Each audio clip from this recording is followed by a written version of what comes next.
चलिए, तो आज का जो हमारा टॉपिक है ना वो यूनिट 2 के ऊपर है। यूनिट 2 का जो पहला टॉपिक है वो इंट्रोडक्शन है HTML का है।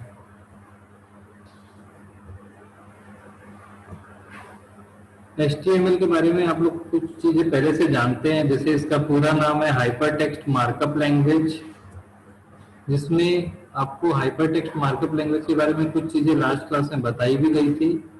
इंटरनेट के लिए HTML की खोज टिम बर्नर ली ने की थी। टिम बर्नर ली ने ही WWW यानी कि वर्ल्ड वाइड वेब की भी खोज की थी। HTML की हिस्ट्री में हम इसको समझेंगे। कुल मिला के वर्ल्ड वाइड वेब और HTML की जो खोज है वो टिम बर्नर ली ने की। HTML वेब प्रोग्राम की सबसे आसान और प्रचलित भाषा है, यानी कि HTML में प्रोग्राम बनाना काफी आसान है। आप काफी आसानी से HTML में प्रोग्राम बनाना सीख सकते हैं। इसमें बनाए गए वेब पेज में सामान्यतः साधारण टेक्स्ट ही सम्मिलित किए जाते हैं। HTML बहुत ही सिंपल लैंग्वेज है क्योंकि इसमें सिर्फ टेक्स्ट के ही कॉम्बिनेशन होते हैं। टेक्स्ट के कॉम्बिनेशन से इसमें फॉर्मेटिंग वगैरह सारी चीजें जो है वो टेक्स्ट के कॉम्बिनेशन से ही की जाती है। हाइपर टेक्स्ट मार्कअप लैंग्वेज का जो स्वरूप है वो हम कुछ इस तरीके से देख सकते हैं। इसमें जो हाइपर नाम का जो वर्ड है उसका सीधा सीधा अर्थ होता है हाइपर लिंक से, और हाइपर लिंक आप इस तरीके से इमेज में यहाँ पर देख पा रहे हैं कि एक वेब पेज जो है वो कई सारे छोटे छोटे कंपोनेंट से मिलके बना होता है। जैसे इस वेब पेज में आप देख रहे हैं कि ये जो इमेज है और यहाँ पर कोई दूसरे पेज का लिंक है, ये सारी चीजें जो हैं दूसरे फाइल से लिंक होती हैं। इस चीजों को ही हाइपर लिंक कहा जाता है।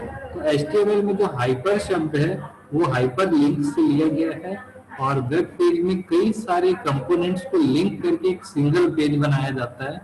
इस तरीके का जो कंसेप्ट है उसमें हाइपर लिंक यूज किया जाएगा, और उसलिए हाइपर वर्ड को उसके नाम में यूज किया गया है। हाइपरलिंक का यूज करना इसलिए प्रचलित हुआ, उसका कारण आप यहाँ पर देख सकते हैं कि जब भी हम किसी बड़े डॉक्यूमेंट को सर्च करते हैं, इंटरनेट में डॉक्यूमेंट्स की संख्या काफी ज्यादा है, तो हम लाइन बाय लाइन उसको सर्च न करके हमारे इच्छुक डॉक्यूमेंट पर हम डायरेक्ट जाते हैं। तो डायरेक्ट जाने के लिए हमें कोई ना कोई लिंक की जरूरत होती है, और लिंक जो है हमें यहाँ पर हाइपर लिंक प्रदान करता है। यानी कि अगर इंटरनेट पर हमें कोई चीज सर्च करनी है तो हम कोई कीवर्ड डालेंगे और उसके बाद हमको जो भी अपनी वांटेड चीज है उस पर डायरेक्ट जंप कर देंगे। सारी चीजों को विजिट करना जरूरी नहीं है। टेक्स्ट हाइपर HTML में जो टेक्स्ट वर्ड है वो इसलिए लिया गया है क्योंकि उसमें डिफाइन किया गया है कि HTML का जो पेज होगा उसमें केवल टेक्स्ट को ही इंक्लूड किया जाता है। बाकी सारी जो चीजें होती हैं वो लिंक पर उपलब्ध होती हैं। यानी कि कोई पेज अगर किसी इमेज को रखा है तो उस HTML पेज में इमेज नहीं होगा, बल्कि इमेज अलग से एक फाइल रखी रहेगी और वो उससे लिंक रहेगी। जब HTML का वेब पेज डिस्प्ले किया जाएगा तो टेक्स्ट और इमेज दोनों को लिंक के द्वारा एक्सेस कर एक सिंगल एरिया पर या सिंगल यूनिट में डिस्प्ले किया जाता है। तो HTML में जो टेक्स्ट वर्ड है वो ये बताता है कि इस पेज में या HTML में केवल टेक्स्ट का ही यूज किया जाएगा। मार्कअप जो शब्द है उसका जो मीनिंग है काफी आसानी से हम समझ सकते हैं। इसको मैं कुछ इस तरीके से समझाऊंगा तो आप काफी आसानी से समझेंगे। जैसे मैं आपको बोल रहा हूँ कि यहाँ पर कुछ चीजें लिखी हुई है, यहाँ पर जो ऊपर में 2 लाइन लिखी हुई है, मैं इसमें यहाँ पर जो शब्द लिखा है इसके नीचे मार्किंग कर देता हूँ, अंडरलाइन कर देता हूँ, और मैं आपको बाद में बोलूंगा कि इस पेज में जिस वर्ड के नीचे मार्किंग की गई है उसको आपको बोल्ड करना है या उसको इरेज करना है या उसको डिलीट करना है। तो एक काफी सारे वर्ड होते हैं या काफी सारी चीजें होती हैं डॉक्यूमेंट में, उसमें कुछ चीजों की हम मार्किंग कर देते हैं। मार्किंग हम कई तरीके से कर सकते हैं, जैसे मैं यहाँ पर अंडरलाइन कर सकता हूँ, इसका कलर चेंज कर सकता हूँ, इसको बोल्ड कर सकता हूँ। इसको मैं मार्क कर दिया और ये जो एरिया जो मार्क किया हुआ एरिया है वो अलग तरीके से डिस्प्ले होगा बाकी एरिया को, उसको बोलते हैं मार्कअप। HTML में इस कोई वर्ड है उसको अगर मुझे अंडरलाइन करना है तो इसकी मार्किंग की जाती है। कैसे की जाती है? इसके आगे कुछ टैग लगाया जाता है, इसके पीछे कुछ क्लोजिंग टैग लगाया जाता है। तो इस तरीके से ये जो वर्ड है या फिर ये पैराग्राफ है, इसकी मैं मार्किंग कर सकता हूँ। यहाँ आगे में एक टैग लगाएंगे, ओपनिंग टैग, और यहाँ पर मैं क्लोजिंग टैग लगाऊंगा यू वाला। तो ये पूरा एरिया जो है मार्क हो जाएगा और ये अंडरलाइन हो जाएगा। तो इस तरीके से टैग के द्वारा हम किसी भी एरिया को मार्क करते हैं, और टैग में लिखी हुई जो कोड होता है उसके हिसाब से उस मार्क किए हुए एरिया पर रिफ्लेक्शन दिखाई देता है HTML में कि ब्राउजर पे हमें। ठीक है, तो मार्कअप आपको समझ में आया?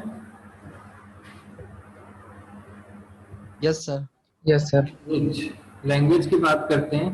तो लैंग्वेज का सीधा सीधा मीनिंग है कि हम अपना कार्य करने के लिए किसी भाषा के स्वरूप को काम में ला रहे हैं। यानी कि अगर मुझे कोई भी काम करना है तो सभी लोग एक जैसा काम करें, या एक का किया हुआ काम दूसरे को समझ में आए, इसके लिए मुझे एक यूनिक रूल बनाना होगा, और उस यूनिक रूल को ही हम भाषा बोलते हैं या लैंग्वेज बोलते हैं। जैसे हिंदी में बोलने वाला कोई पर्सन अगर बोलेगा तो हिंदी समझने वाला दूसरा पर्सन उसकी बात को समझ सकता है, क्योंकि दोनों की भाषा जो है वो सेम है। उसमें बोला गया जो वर्ड है उसका मीनिंग सामने वाला एज इट इज वही लगाता है, क्योंकि दोनों एक ही रूल की भाषा को यूज करते हैं। अगर हिंदी बोलने वाला किसी सामने इंग्लिश बोलने वाले से बात करेगा तो वो उसको नहीं समझ सकता, क्योंकि दोनों अलग अलग भाषा का यूज कर रहे हैं। क्योंकि हर वर्ड का अलग अलग मीनिंग होगा। जैसे हिंदी में अगर कोई बोलता है सच, तो इंग्लिश में उसका अलग मीनिंग होगा SUCH। ठीक है, तो दोनों की मीनिंग चेंज हो जाएगी। तो एक HTML में एक रूपता लाने के लिए, या किसी भी प्रोग्रामिंग लैंग्वेज में एक रूपता लाने के लिए लैंग्वेज या रूल का यूज किया जाता है, ताकि सारे प्रोग्रामर्स, HTML के सारे प्रोग्रामर्स एक ही तरह के लैंग्वेज का यूज करके कोड करें, और एक प्रोग्रामर का किया हुआ कोड दूसरे प्रोग्रामर को समझ में आए। नहीं तो एक प्रोग्रामर अपने तरीके से कोड करेगा और दूसरे प्रोग्रामर को वो समझ ही नहीं आएगा। तो कम से कम सिंटैक्स उसको समझ में आए, इसलिए एक लैंग्वेज डिफाइन की जाती है। उसी लैंग्वेज को चेक करके जो उसका कंपाइलर है, वेब ब्राउजर है, उस प्रोग्राम को रन करता है। ठीक है, ये था HTML में हाइपर टेक्स्ट मार्कअप लैंग्वेज। जो अलग अलग वर्ड्स हैं वो उनको कैसे बनाया गया, क्यों लिया गया, और उसका शॉर्ट फॉर्म HTML कैसे रखा गया। आगे देखते हैं। HTML की कोडिंग करने के लिए एडिटर की जरूरत नहीं होती है, क्योंकि इसमें जो सामान्यतः कोई भी टेक्स्ट एडिटर है आप यूज कर सकते हैं। जैसे हर कंप्यूटर में नोटपैड, वर्डपैड, या इसके अलावा और भी कई सारे टेक्स्ट एडिटर मार्केट में उपलब्ध हैं।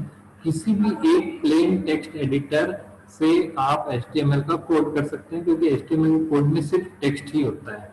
सबसे पॉपुलर जो टेक्स्ट एडिटर है वो है नोटपैड, क्योंकि नोटपैड बहुत लाइट वेट होता है, बहुत आसानी से आपको हर कंप्यूटर में मिल भी जाएगा, बहुत फास्ट वर्क करता है और सिंपल टेक्स्ट एडिटर होता है। ठीक है, लेकिन HTML के लिए कई सारे एडिटर्स आज मार्केट में उपलब्ध हैं जो एडवांस्ड एडिटर हैं। नोटपैड सबसे पुराना और सिंपल एडिटर है।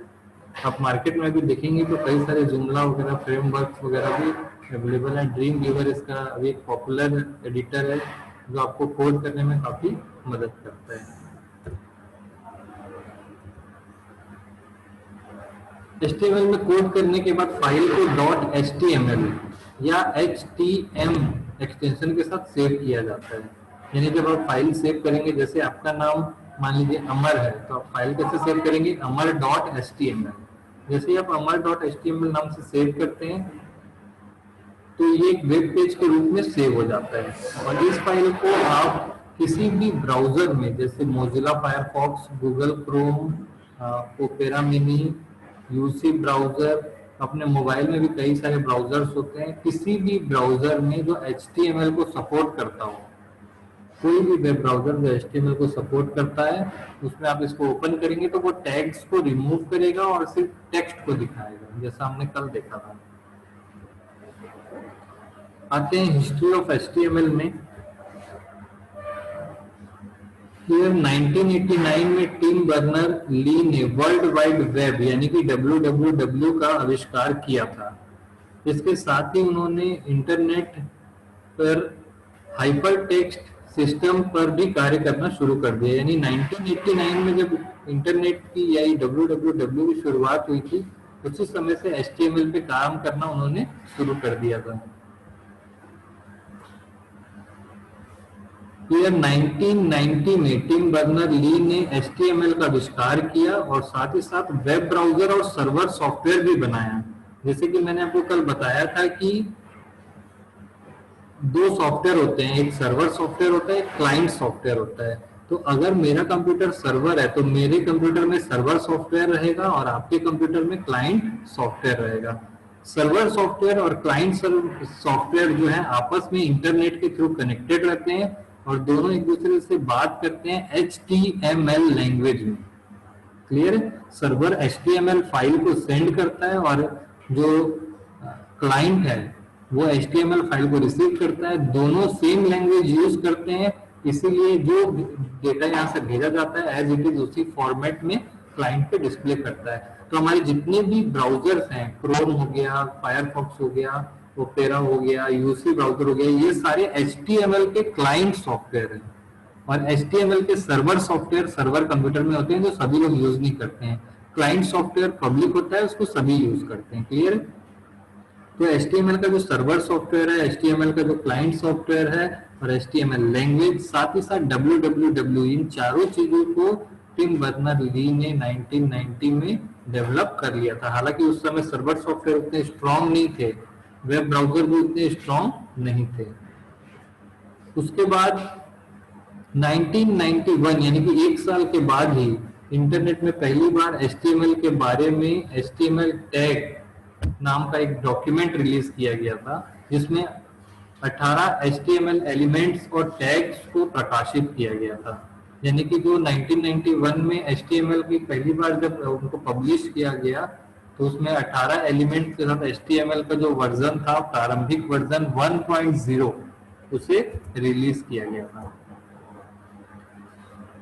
1993 में 1.0 रिलीज किया गया और जिसे कम्युनिकेशन करने के लिए यूज किया जाता था, यानी कि जानकारी साझा करने के लिए या जानकारी शेयर करने के लिए यूज किया जाता था।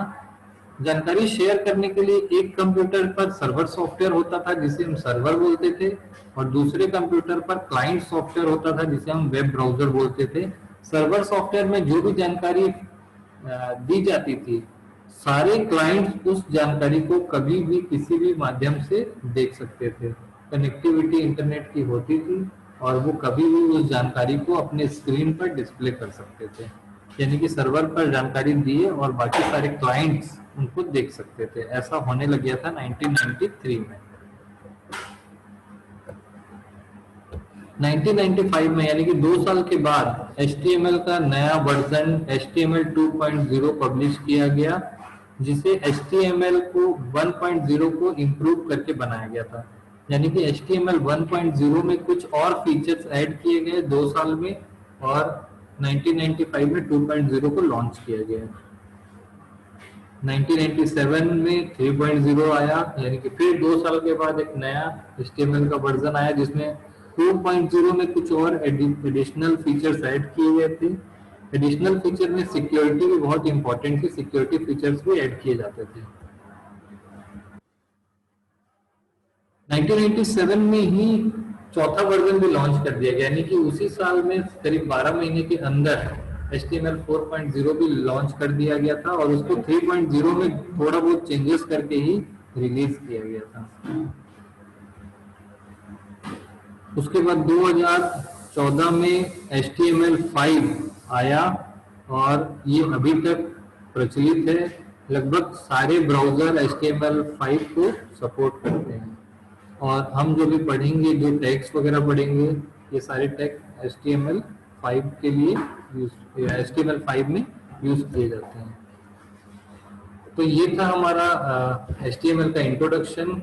और ये जो इंट्रोडक्शन था, कल मैंने जो क्लास में बताया था उसमें आपने देखा कि HTML का कोड हम कैसे करते हैं और प्लेन टेक्स्ट और हाइपर टेक्स्ट में से ब्राउजर कैसे रिमूव करता है टैग्स को और कैसे डिस्प्ले करता है। और आज हम एक टेक्निकल वर्ड के द्वारा यहाँ पर देखा कि हमें अगर इंट्रोडक्शन पूछा जाए तो हाइपर का मीनिंग क्या होता है, HTML में हाइपर का मीनिंग क्या है, टेक्स्ट का मीनिंग क्या है, मार्कअप का मीनिंग क्या है, लैंग्वेज का मीनिंग क्या है, और साथ ही साथ HTML का जो एक्सटेंशन होता है, और उसके साथ साथ हमने ये देखा कि HTML का विकास कैसे किया गया था। HTML की जो हिस्ट्री है उसको मैं एक बार फिर से आपको बता देता हूँ, क्योंकि ये एक एक दो साल के अंतर में हो रहा था। 1989 में टिम बर्नर ली, ये ऑब्जेक्टिव क्वेश्चन है, वाइवा में भी पूछा जा सकता है और कई सारे कॉम्पिटेटिव एग्जाम में भी पूछा जाता है कि www का आविष्कार किसने किया था। तो इसका आंसर आप लिख सकते हैं Tim Berners Lee. Tim Berners Lee ने ही www या इंटरनेट की नींव रखी। साथ ही साथ इन्होंने वेब ब्राउजर भी बनाया, वेब सर्वर का पहला सॉफ्टवेयर भी बनाया, और साथ ही साथ HTML की भी खोज इन्होंने ही की थी। यानी कई सारी चीजों में एक ही नाम आता है, और जो कि सबसे ज्यादा प्रचलित चीजें हम रोज यूज करते हैं, तो इनका नाम आपको याद रखना है, कॉम्पिटिटिव एग्जाम में भी पूछा जाता है।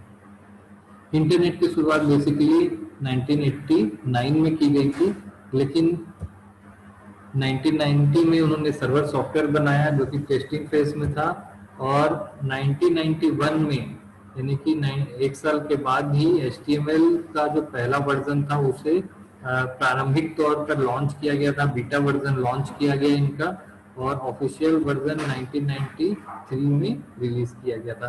यानी कि 1993 के पहले इंटरनेट के बारे में कोई नहीं जानता था। अगर आप में से कई लोग 1993 के पहले वाले हैं, नहीं होंगे मैक्सिमम लोग, तो आप बचपन से ही इंटरनेट के बारे में जान रहे हैं, लेकिन हम लोग अपने स्कूल लाइफ में कभी इंटरनेट के बारे में सुने भी नहीं थे। वो स्कूल लाइफ अलग थी जब हम कभी सेल फोन और इंटरनेट के बारे में नहीं सुने, तो उस समय इसका विकास हो रहा था 1993 में। HTML का पहला वर्जन 1993 में आया, दूसरा वर्जन 1995 में आया, तीसरा वर्जन 1997 में आया, 1997 के लास्ट में ही 4.0 आया, और 1998 में उसका ऑफिशियल वर्जन रिलीज किया गया मार्केट में। 2014 में HTML5 का जो वर्जन आया है वो चल रहा है, और इस पे और वर्क हो रहा है, और आने वाले कुछ सालों में HTML का 6.0 वाला वर्जन हम पाएंगे। इसमें धीरे धीरे विकास किया जा रहा है। क्लियर है? अब इसके बाद हम डाउट सेशन लेते हैं। किसी को कुछ पूछना है तो आप लोग पूछ सकते हैं इसमें।